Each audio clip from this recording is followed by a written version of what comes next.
আমার চ্যানেলে তোমাদের সকলকে স্বাগত। আজ আমরা ক্লাস 8-এর রায় মার্টিন প্রশ্নবিচিত্রা থেকে পরিবেশের দ্বিতীয় পর্যায়ক্রমিক মূল্যায়নের পঞ্চম স্কুল সলভ করব।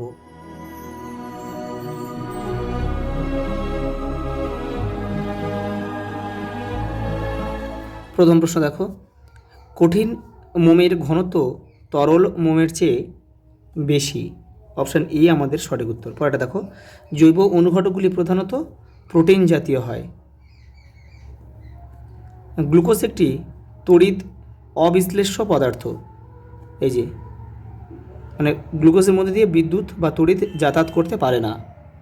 দেখো আমি এখানে গ্লুকোজ রয়েছে, আমি আর কয়েকটা লিখে দিচ্ছি, এগুলোও তড়িৎ অবিশ্লেষ্য। দেখো চিনির দ্রবণ আর কি, বেনজিন, এগুলোও তোমরা কিন্তু করে রাখবে। বেনজিন, কেরোসিন,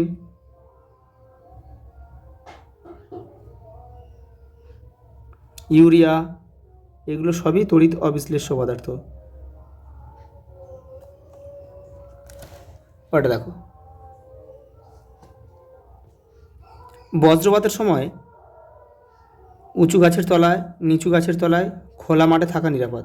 এখানে অপশান অনুযায়ী আমাদের হবে নিচু গাছের তলায় থাকা নিরাপদ, কিন্তু সবচেয়ে বজ্রপাতের সময় সবথেকে পাকা অর্থাৎ বদ্ধ ঘরে থাকা কিন্তু সবথেকে নিরাপদ, কিন্তু অপশান অনুযায়ী আমাদের নিচু গাছের তলায় উত্তর হবে। পরের প্রশ্ন দেখো, শূন্যস্থান পূরণ করো। কঠিনীভবনের পর পদার্থের ঘনত্ব সাধারণত বৃদ্ধি পায়। এখানে কিন্তু ব্যতিক্রম, আমি লিখে দিচ্ছি, এটা ব্যতিক্রম কিন্তু জল, কারণ জল যখন বরফে পরিণত হয় তখন কিন্তু তার ঘনত্ব কমে যায়, সেই জন্যই কিন্তু বরফ কিন্তু জলে ভাসে। দেখো, মরচে পড়ার সময় দুটি বিজারণ বিক্রিয়া ঘটে। বিজারণ বিক্রিয়া ঘটে। ক্যাথোডে কি ঘটে? ক্যাথোডেও কিন্তু বিজারণ ঘটে, বিজারণ।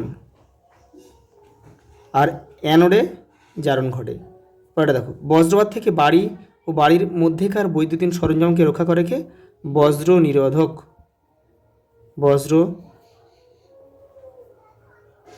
নিরোধক। সূর্য থেকে কোন পদ্ধতিতে পৃথিবীতে তাপ আসে? বিকিরণ পদ্ধতিতে। আচ্ছা, বরফের ঘনত্ব জলের তুলনায় বেশি না কম? এটা হবে কম, সেই জন্য কিন্তু বরফ জলে ভাসে, জলের ঘনত্ব বেশি। পরেরটা দেখো, একটি তড়িৎ অবিশ্লেষ্য পদার্থের উদাহরণ দাও। দেখো এখানে অপশান এখানেই রয়েছে, দেখো এই যে গ্লুকোজ, চিনি, বেনজিন, কেরোসিন, ইউরিয়া, এগুলো সবই তড়িৎ অবিশ্লেষ্য পদার্থ। খাবার সোডা কীরূপ যৌগ? এটা হচ্ছে, খাবার সোডা হচ্ছে আয়নীয় যৌগ। দেখো পরের প্রশ্ন দেখো, পরিবহন, পরিচলন এবং বিকিরণ প্রক্রিয়ার মধ্যে দুটি গুরুত্বপূর্ণ পার্থক্য লেখো। দেখো রায় মার্টিন 92 পেজে তোমাদের বই উত্তরটা রয়েছে। দেখো এটা যাদের বই নেই তাদের কিন্তু একটু লিখে নিতে হবে কষ্ট করে, এখান থেকে দুটো তোমরা সহজ দেখে লিখে নেবে। আর আমি যতটা চেষ্টা করব বই থেকে তোমাদের উত্তরগুলো দিয়ে দেওয়ার। বইয়ে একান্তই যেগুলো একদম সহজভাবে না থাকবে সেইগুলোই কিন্তু আমি একমাত্র সহায়িকা বই থেকে দিচ্ছি। পরেরটা দেখো, খড়ের চালওয়ালা বাড়ি গ্রীষ্মকালে যেমন ঠান্ডা, শীতকালে তেমন গরম থাকে কেন? দেখো রায় মার্টিন 89 নম্বর পেজে রয়েছে, তোমাদের বইয়ের 42 নম্বর পেজে রয়েছে। দেখো টেক্সটে, এই দেখো আমি টেক্সট থেকে দেখাচ্ছি। এই যে এখানে মান 2-এর যেহেতু এটা ছোটো করে লিখলেও হবে। দেখো, বাড়ি বানানোর উপাদানগুলি তাপের কুপরিবাহী হওয়া দরকার। খড় ও মাটি তাপের কুপরিবাহী, সেই কারণে খড়ের চালওয়ালা মাটির বাড়ি গ্রীষ্মকালে যেমন ঠান্ডা, শীতকালে যেমন গরম থাকে। পরের প্রশ্ন দেখো, বাষ্পায়ন প্রক্রিয়ার দুটি বৈশিষ্ট্য লেখো। তোমাদের বইয়ের 36 নম্বর পেজে রয়েছে উত্তরটা। দেখো এখান থেকে 2 নম্বরে রয়েছে, তোমরা দুটো কি 3টে লিখলে কিন্তু হয়ে যাবে। যদি তরলের উপরিতলের ক্ষেত্রফল বেশি হয় তবে বাষ্পায়ন দ্রুত হয়। বাষ্পায়ন হওয়ার জন্য কোনো বিশেষ উষ্ণতা অর্জনের প্রয়োজন হয় না। তরলের উপর বায়ু চলাচলের ব্যবস্থা থাকলে বাষ্পায়ন দ্রুত হয়। এই 3টে লিখলে হয়ে যাবে। পরের প্রশ্ন দেখো, স্ফুটন প্রক্রিয়ার দুটি বৈশিষ্ট্য লেখো। তোমাদের বই দেখো 37 নম্বর পেজে উত্তরটা রয়েছে। দেখো এই যে এটা লিখবে, তরলের প্রকৃতি। বিভিন্ন তরলের স্ফুটনাঙ্ক বিভিন্ন হয়। তরলে যদি কোনো অনুদ্বায়ী পদার্থ দ্রবীভূত করা হয় তাহলে তরলের স্ফুটনাঙ্ক বেড়ে যায়। আর এটা লিখতে পারো, স্ফুটনের সময় তরল বাষ্পে রূপান্তরিত হয়, তরল বাষ্পে রূপান্তরিত হলে তার আয়তন বেড়ে যায়। পরের প্রশ্ন দেখো, জ্বর হলে কপালে জলের পটি দেওয়া হয় কেন? দেখে নাও। জ্বর হলে শরীরের তাপমাত্রা অনেক বেড়ে যায়। কপালে ভিজে জলের পটি দিলে জল বাষ্পীভূত হওয়ার জন্য প্রয়োজনীয় লিনতাপ কপাল থেকে গ্রহণ করে, ফলে শরীরের তাপমাত্রা দ্রুত কমে যায় এবং রোগী আরাম বোধ করে। পরেরটা দেখো, উপজাত পদার্থ কাকে বলে? দেখো রায়ন মার্টিন দেখো 242 নম্বর পেজে রয়েছে। এই দেখো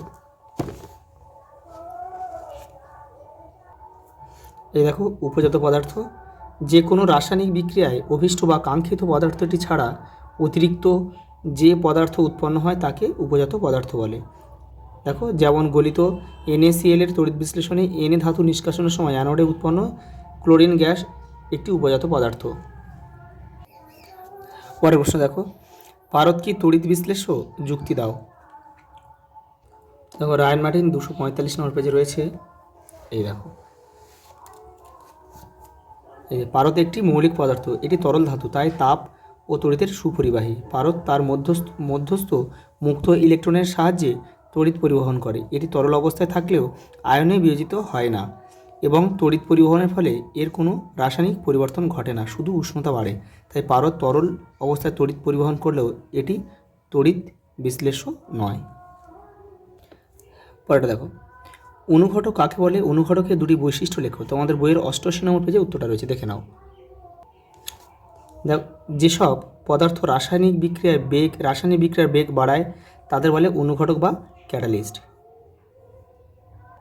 সঙ্গে একটা প্রশ্ন ছিল অনুঘটকের বৈশিষ্ট্য, এই যে এখান থেকে 1, 2, 3টে রয়েছে, এখান থেকে তোমরা লিখবে। পরেরটা দেখো, টেস্ট টিউবে জল না দিয়ে খানিকটা কেরোসিন বা বেনজিন দিয়ে ঝাঁকালে বুদবুদ দেখা যায় না কেন? দেখে নাও।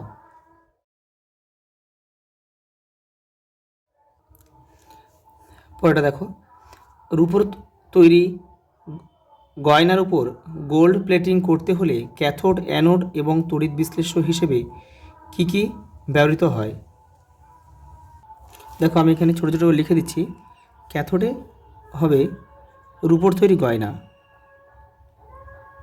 রূপোর তৈরি গয়না হচ্ছে ক্যাথোডে। আর অ্যানোডে হবে বিশুদ্ধ সোনার পাত। আর তড়িৎ বিশ্লেষ্য হিসেবে হবে পটাশিয়াম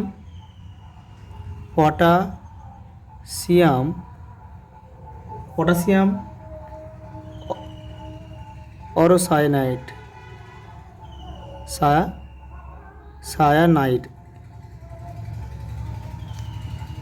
দন্তনায়কার হর্ষই ড। একটু পরেরটা দেখো, তড়িৎ বিশ্লেষণের মাধ্যমে নিষ্কাশন করা যায় এরূপ দুটি ধাতুর নাম লেখো। অ্যালুমিনিয়াম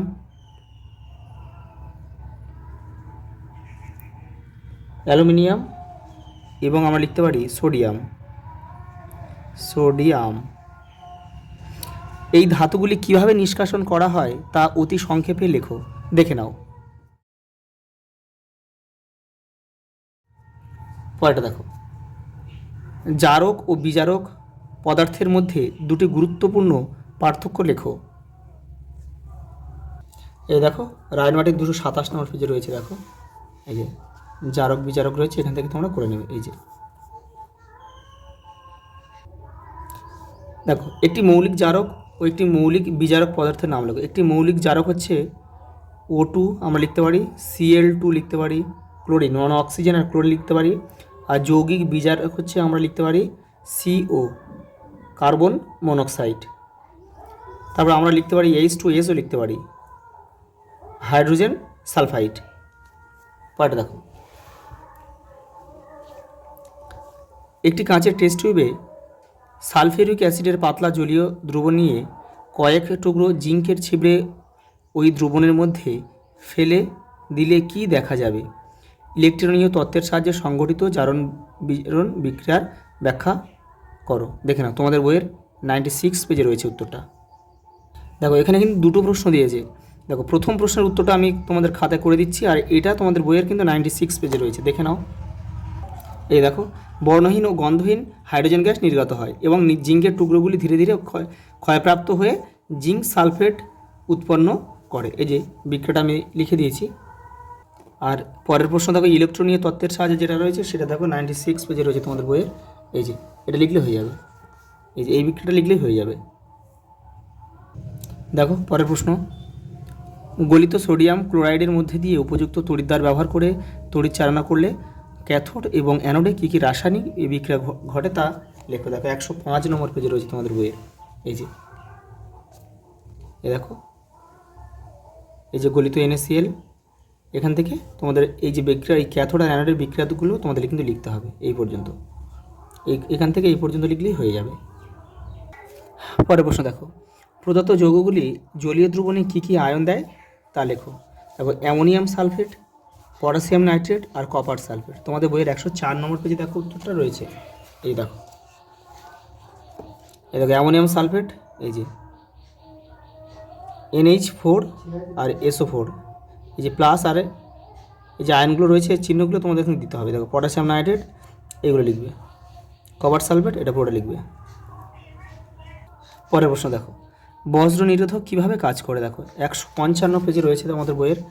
এই দেখো, এই যে এখান থেকে তোমরা করবে। দেখো বজ্র নিরোধক, এই যে এখান থেকে এটা হচ্ছে বজ্র নিরোধক কীভাবে কাজ করে। দেখো দেখো বাড়িটার এই যে সবচেয়ে উঁচু স্থানে একটা ধাতুর দণ্ড শক্ত করে আটকানো রয়েছে, এখান থেকে লিখবে এই পর্যন্ত লিখে দেখো, বজ্রপাতের ফলে যে প্রবল তড়িৎ প্রবাহ হয় তা ওই তারের মাধ্যমে মাটিতে চলে যায়। বাড়িটাকে বজ্রপাত হলেও বাড়িটার কোনো ক্ষতি হয় না।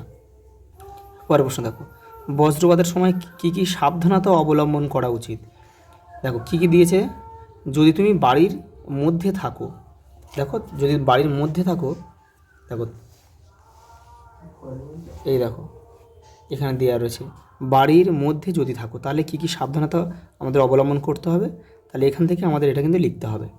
আর দেখো পরেরটা দিয়েছে, দেখো যদি তুমি বাড়ির বাইরে থাকো, এটাও 155 নম্বর পেজে রয়েছে। দেখো এই দেখো দেখো এখানে রয়েছে, দেখো যদি তুমি বাইরে থাকো তাহলে কী কী সাবধানতা অবলম্বন করতে হবে সেটা কিন্তু এখান থেকে এই পর্যন্ত রয়েছে, তোমরা এখান থেকে লিখবে। পরেরটা দেখো, লাইফ সায়েন্স, চায়ে উপস্থিত কোন উপাদান রক্তে কোলেস্টেরলের মাত্রা কমাতে সাহায্য করে? পলিফেনল।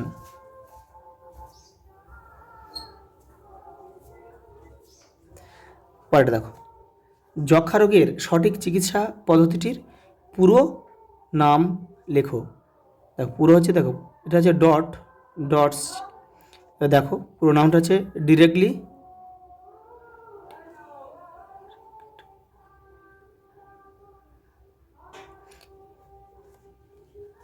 Observe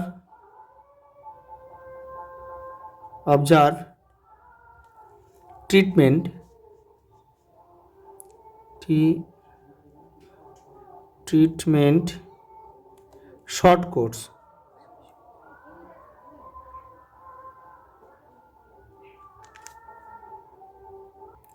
COURAC। ওটা দেখো, মহামারী জন্ডিসের জন্য কোন দুটি ভাইরাস দায়ী?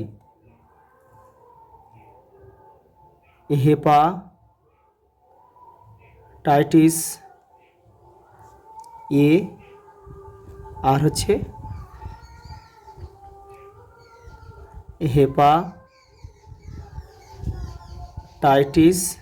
হেপাটাইটিস E, এই দুটো। সিটার বলতে কি বোঝো? যেসব মুরগি ডিমে তা দেয় তাদেরকে কিন্তু সিটার বলে,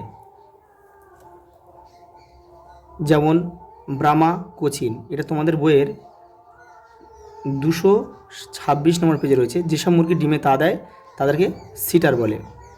HIV ভাইরাসের আক্রমণে প্রধানত দেহের কী ক্ষতি হয়? দেহের রোগ প্রতিরোধ ক্ষমতা বা ইমিউন সিস্টেমটা ভেঙে যায়। রোগ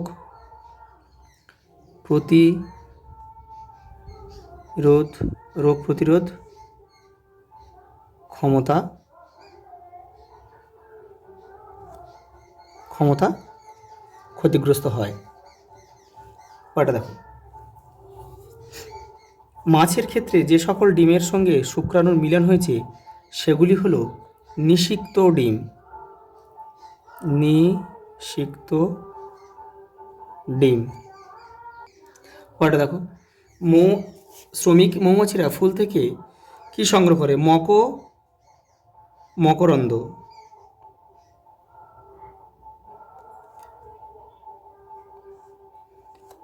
দেখো, একটি হলো ড্যাশ হলো একটি আগাছা নাশক। এখানে অনেকগুলো আমি উদাহরণ দেখো, 2,4-D। এখানে আরও কয়েকটি লিখে দিচ্ছি, দেখো, ড্যালাপোন, পিক্লোরাম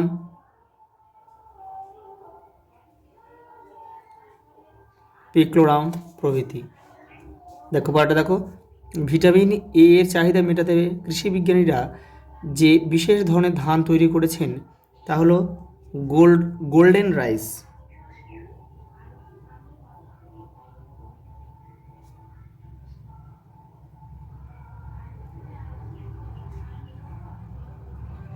গোল্ডেন রাইস। পরেরটা দেখো, শস্য আবর্তন বলতে কী বোঝায়? দেখো 200 পেজে রয়েছে তোমাদের বইয়ের। এই যে এখান থেকে তোমরা করবে, এই যে এখান থেকে এই পর্যন্ত করবে। পরেরটা দেখো, মেজর কার্ভ ও মাইনর কার্ভের মধ্যে পার্থক্য লেখো। দেখো 215 নম্বর পেজে রয়েছে তোমাদের বইয়ের, এই যে মেজর কার্ভ আর মাইনর কার্ভ।